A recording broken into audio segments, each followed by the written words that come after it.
Hey everybody, welcome to EmpireCV.tv. The week is January 16th. We're here to show you everything coming out.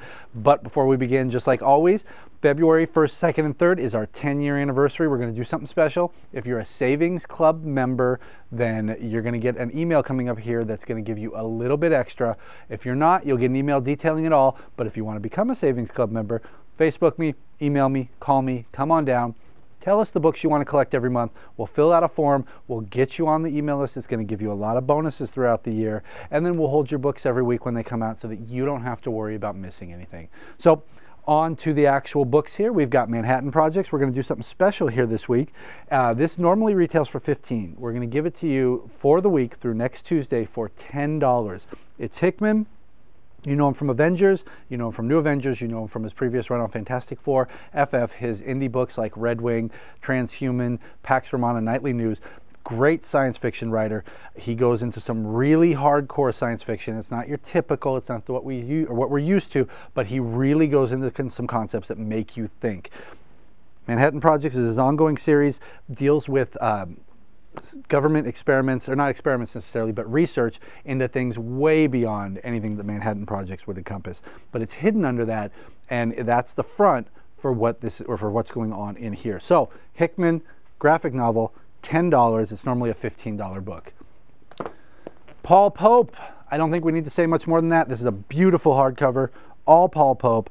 Only way it's available. The guy's artwork is just fantastic, and I'm sold by Paul, just by the name. It's a one-trick ripoff, available only in hardcover. I talk a lot about this book, so we're not going to say much more than the trade is out. Number 18, Fables, this week.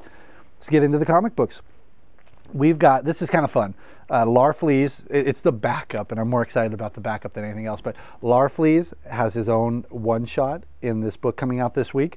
One of our favorite lanterns, aside from Dexter, Bleeze, you know, Kilowog, Guy Gardner, all of that. So we've got Superboy.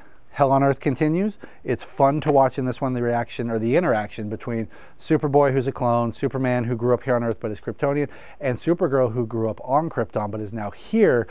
So we get to see a lot of different sides, and then we've got him, who has come from Krypton, to mix things up. That's been going through Superboy, Supergirl, and Superman. Not much needs to be said about that. We've got a Batman and Robin tie-in for Death of the Family. We've got a Batgirl. And then you've also just got your good old Batman. The last time we left, Batman had figured out where he was. Batman knew where Joker was, and he was going in to confront him.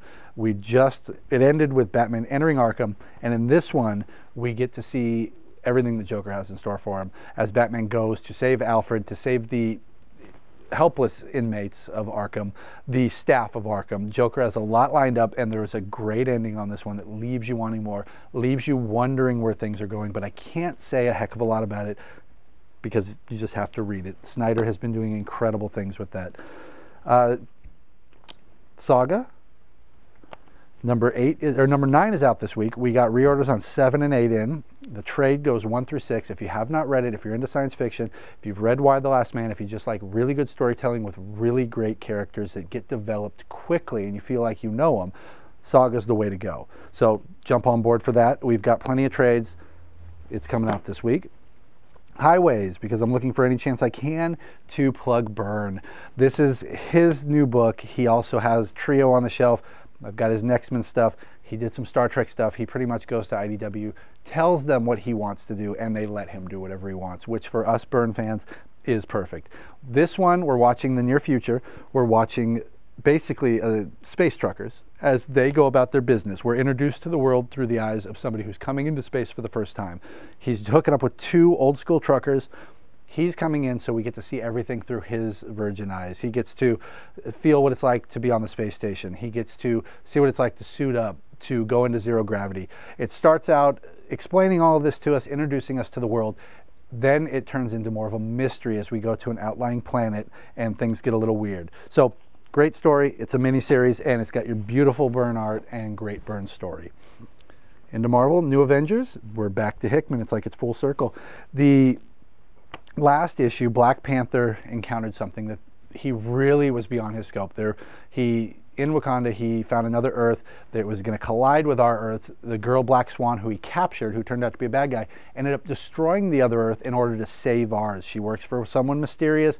Obviously, he's extremely powerful. He's somebody that she fears. But Black Panther needs to now find out what is going on, why this Earth was going to collide, who she is, where she came from. And how does he do that? He calls in the Illuminati. You've got Doctor Strange, you have Reed Richards, Iron Man, Namor, who actually the last time we saw him in Wakanda had destroyed or flooded it and invaded it during AVX. You've got all the big guns in the Marvel Universe here, and they're here together to figure out what's going on. And it turns out to be something that's even more immense than they thought, and not just an isolated incident that Black Panther saw. So in this one, it's like reading the Bendis Illuminati books. It's something huge. Their solution to it is pretty big, and I don't know if it's something that can be contained within this one book and could be ultimately leading to something more. You've also got Cap. He's stuck in another dimension, being chased by Arnim Zola. He has been there a whole year now, and he's got a little girl or a little boy he's watching after that Zola wants back badly. So this one not set within the, well, it's in the Marvel Universe, but it's set in another dimension, and Cap is essentially a castaway. You also got some Captain Marvel, as long as we're talking about one, throw that in there. Daredevil shows Spider-Man, and this is Superior Spider-Man. It opens up telling us immediately that Doc Ock is dead, which means that if you haven't read Spider-Man number 700, close your ears for about 10 seconds. Spider-Man is gone. Doc Ock is in Peter Parker's body. And this is the first time I've seen him run in with anybody else since then. So that will be fun because those two heroes have always been good together. Indestructible Hulk, I read the second one just recently, and it was really, really good. Tony Stark found out that Hulk is working with S.H.I.E.L.D. He's essentially lending the Hulk body as a weapon so that he has the facilities and the means to work as a scientist and do good as Bruce Banner. He wants to counter all the things that Hulk has done. Iron Man went to confront him, turned out really bad. Normally, I'm not opposed to Iron Man getting his butt handed to him because he usually deserves it. This time he did not. This time it was completely Banner's fault, but he does have anger issues. All new X-Men. Bendis is doing a great job on this. This book might be my second favorite that he's ever done outside of Ultimate Spider-Man, and I think it's really because Bendis writes adolescence very well. It doesn't work with Wolverine, it doesn't work with Luke Cage all the time, but when you're dealing with a bunch of teenagers, his witty banner comes off really good. So try All New X-Men. Savage Wolverine number 1. Because you demanded another Wolverine title, but more importantly, you demanded Cho to be drawing it. So that said, we will see you guys in February for the 10-year anniversary, and Rolly will be here on the 25th.